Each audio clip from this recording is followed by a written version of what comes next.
मित्रों नमस्कार, मैं अर्जुन कुमार शर्मा आप लोगों के बीच आज उपस्थित हुआ हूं और आज मैं बिहार की राजनीति पर चर्चा करने जा रहा हूं। जैसा कि आपको मालूम है मित्रों, बिहार में नीतीश जी के नेतृत्व में नई सरकार बनी है और उसमें जनता दल यू और राष्ट्रीय जनता दल और तमाम महागठबंधन के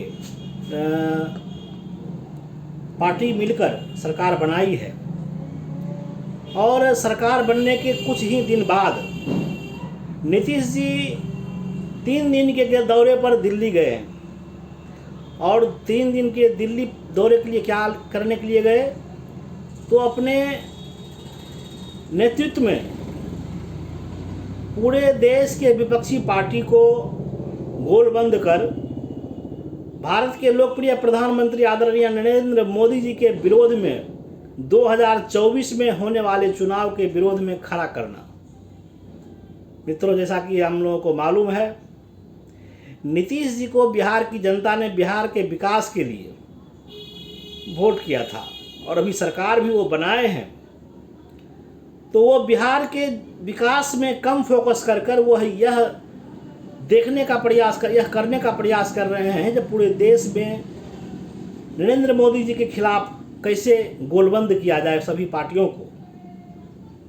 ये वही नीतीश जी हैं जिनको भारतीय जनता पार्टी के लोकप्रिय नेता और उस समय के प्रधानमंत्री आदरणीय अटल बिहारी वाजपेयी जी ने इनको मुख्यमंत्री बनाने का काम किया था बिहार में, और ये अल्पमत में थे, इनके पास बहुमत नहीं थी। भारतीय जनता पार्टी के नेतृत्व को इग्नोर कर केंद्र नेतृत्व ने इनको तरजीह देने का काम किया, इनको सम्मान देने का काम किया। और आज यही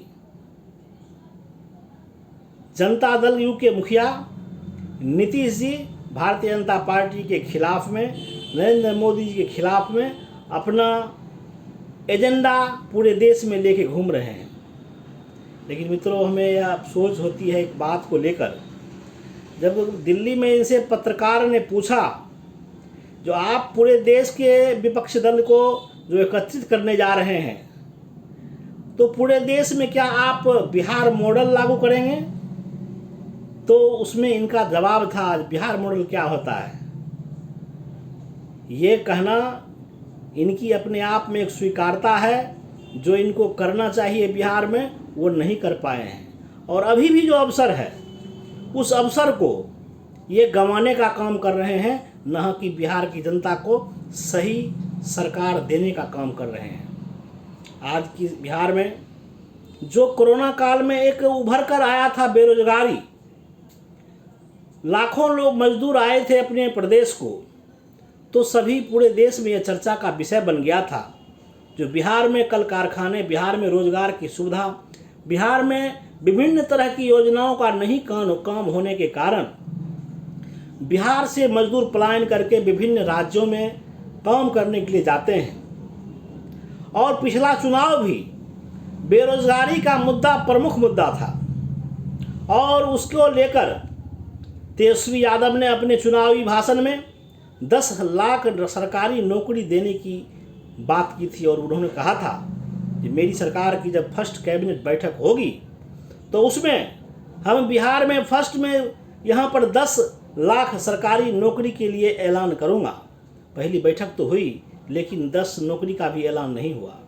और नीतीश जी जब तेजस्वी के विरोध में लड़ रहे थे तो ये घूम घूम कर कह रहे थे कि 10 लाख नौकरी कहाँ से देगा? क्या वह पिताजी के जो काला धन कमाया हुआ है उससे वेतन देगा?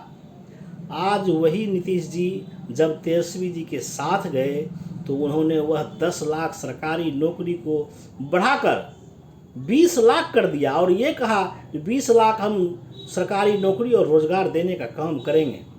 लेकिन मित्रों, जिस दिन से सरकार बनी है, ना ही रोजगार पर कोई चर्चा हो रही है, ना ही सिस्टम में कैसे सुधार आए उस पर चर्चा हो रही है, ना ही बिहार के मजदूर पलायन रुके उस पर कोई चर्चा हो रही है। अगर चर्चा किसी की हो रही है तो 2024 में भारतीय जनता पार्टी के नेतृत्व में जो हमारे लोकप्रिय नेता आदरणीय प्रधानमंत्री नरेंद्र मोदी जी हैं, उनको कैसे रोका जाए। ये आपके बस में नहीं है नीतीश जी, क्योंकि बिहार की जनता, देश की जनता ने नरेंद्र मोदी जी को चुना है और नरेंद्र मोदी जी ने बिहार की जनता के लिए, पूरे देश की जनता के लिए आगे बढ़ के अभी तक काम करने का काम किया है। आपको गोलबंद होने से, आप कुछ ऐसे लीडर को जमा करने से भारत की जनता आपके साथ नहीं आने वाली है और आपकी अकेले की कुवत नहीं है जो भारतीय जनता पार्टी के सामने आप टिक भी पाए। मित्रों, बड़ी ही ये बिहार के लिए एक सोचनीय का विषय है। जो बिहार में जो भी सरकार अभी बनी है, इसको बिहार में बेरोजगारी कैसे दूर हो, इस पर कहीं कोई योजना नहीं है। ये जिस तरह से घिसे पीटे सरकार चलाने के एक आदी सा हो गए हैं और इनमें जो चार्मिंग, एक जो नया सरकार बनती है, एक चार्मिंग होनी चाहिए, जनता को कुछ नया प्रस्तुत करने का जो एक दिखाने का एक होना चाहिए जज्बा, वो इनमें नहीं है।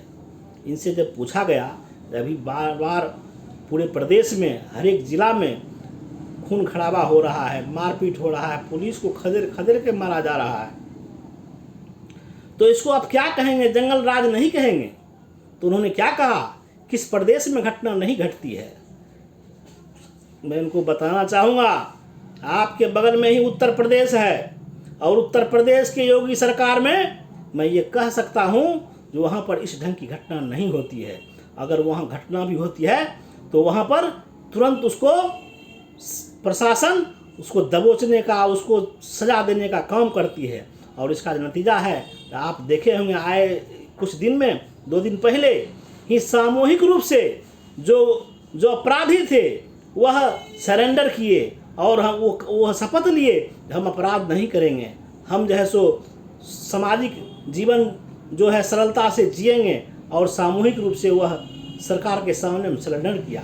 सरकार ये होती है। आप जो है जिस तरह से जनता को दिग्भ्रमित करने का काम कर रहे हैं, बिहार को विकास की ओर न ले जाकर बिहार को एक तरह से बरगलाने का जो काम कर रहे हैं। अभी 2024 को आने में 1.5 साल है और 1.5 साल पहले से आपको तैयारी करने में कोई रोक नहीं रहा है, लेकिन जो काम मिला है आपको उस पर ध्यान देना चाहिए और बिहार के मुखिया होने के नाते आपको यह ध्यान देना चाहिए जो बिहार में जो हमने वादा करके इस बिहार की गद्दी को संभाला था वह वादा पूरा हो। आज हम जब देखते हैं जितने भी जो उद्योगपति जो आना शुरू किए थे वह सभी ब्रेक लग गया है। बिहार में जो लॉ एंड ऑर्डर एक व्यवस्थित ढंग से चल रही थी उसमें उबाल आ गया है और यहाँ की जनता अपने आप को असुरक्षित महसूस कर रही है। फिर भी नीतीश जी को सुशासन की सरकार नजर आती है, लेकिन वही दिल्ली में जब पूछा गया जो कि आप बिहार मॉडल लाना चाहते हैं तो इनकी मुंह से निकला बिहार मॉडल क्या होता है।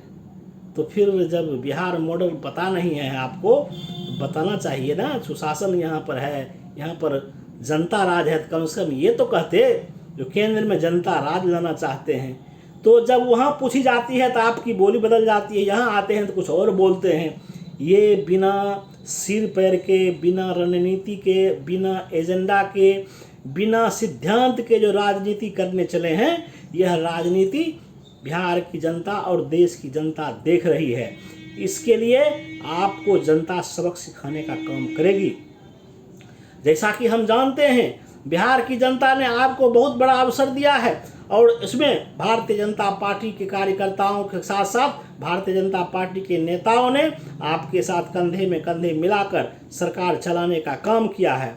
आज जो जिनके साथ आप हैं वो आपको कितना साथ देंगे ये तो भविष्यवाणी मैं नहीं कर सकता हूं, लेकिन ये जरूर कर सकता हूं कि आपको जो 2025 तक का समय है वह भी अगर पूरा कर लेते हैं तो आप भाग्यशाली होंगे। क्या आप यह टर्म मुख्यमंत्री के लिए पूरा कर लिए, क्योंकि आपने जनता को ही धोखा नहीं दिया है, आपने बिहार के भविष्य को भी धोखा देने का काम किया है। आपने बिहार में जो रोजगार पैदा होने का अवसर हुआ मिला था, बिहार में जो एक नई ऊर्जा के साथ सरकार चल पड़ी थी उसको भी आपने तिलांजलि देने का काम किया है। आपने बिहार के विद्यार्थियों को कुचलने का काम किया है।